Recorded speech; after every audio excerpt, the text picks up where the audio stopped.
आप सभी को जय मसीह की। हम इस संसार में हैं जहां लोग टूटे हुए हैं, बोझ में दबे हुए हैं और जहां आशा की रोशनी फीकी पड़ गई है। तभी कोई आता है जिसने न केवल प्रेम और दया के बारे में हमें बताया, सुनाया, बल्कि उसे जी कर दिखाया, और वह व्यक्ति है यीशु मसीह।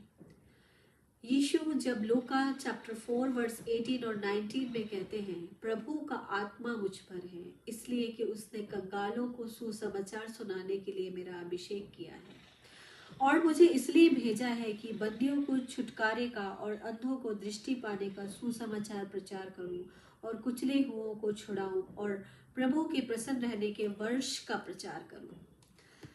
तो यह एक सिर्फ घोषणा नहीं थी, यह एक क्रांति थी।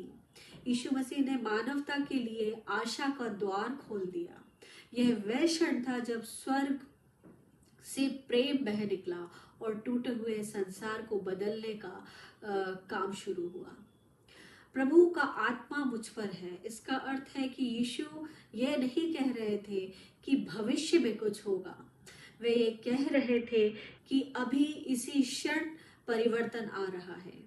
जिस तरह सूर्य के निकलने से अंधकार हट जाता है, उसी तरह यीशु के आगमन से हर बेड़ी टूटने वाली थी।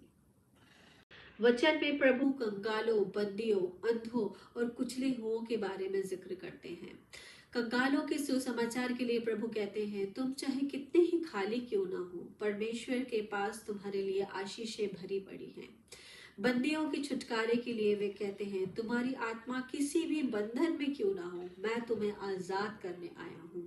अंधों की दृष्टि के लिए वे कहते हैं, अब तुम आत्मिक रूप से देखोगे कि परमेश्वर तुम्हारे साथ है।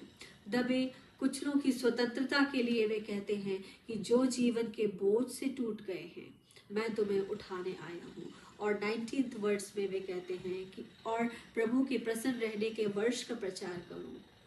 इसलिए अब ये दंड का समय नहीं है, यह आशीष और बहाली का समय है, यह अनुग्रह का वर्ष है। जी हाँ प्रियो, यीशु के ये शब्द आज भी जीवित हैं। वह आपसे कह रहे हैं, मैं तुम्हारे लिए आया हूँ। तुम्हारी बेड़ियां टूटेंगी, तुम्हारे दर्द मिटेंगे और तुम्हें नया जीवन मिलेगा। प्रियो, आप इस बुलाहट का हिस्सा हैं। यीशु ने जो शुरू किया था उसे हमें जारी रखना है। आज प्रभु का आत्मा आप पर भी है। उठिए, परमेश्वर के प्रेम को बांटिए, टूटे दिलों को जोड़िए, बीमारों के लिए प्रार्थना कीजिए, गरीबों के लिए हाथ बढ़ाइए और परमेश्वर के अनुग्रह को अपने जीवन में अनुभव कीजिए। क्योंकि जब हम ऐसा करते हैं तब हम मानवता के लिए परमेश्वर के हाथ और पैर बन जाते हैं। आज आप ही के द्वारा परमेश्वर मानवता को छूना चाहता है, और यही यीशु का संदेश है और यही आपकी बुलाहट है। God bless you.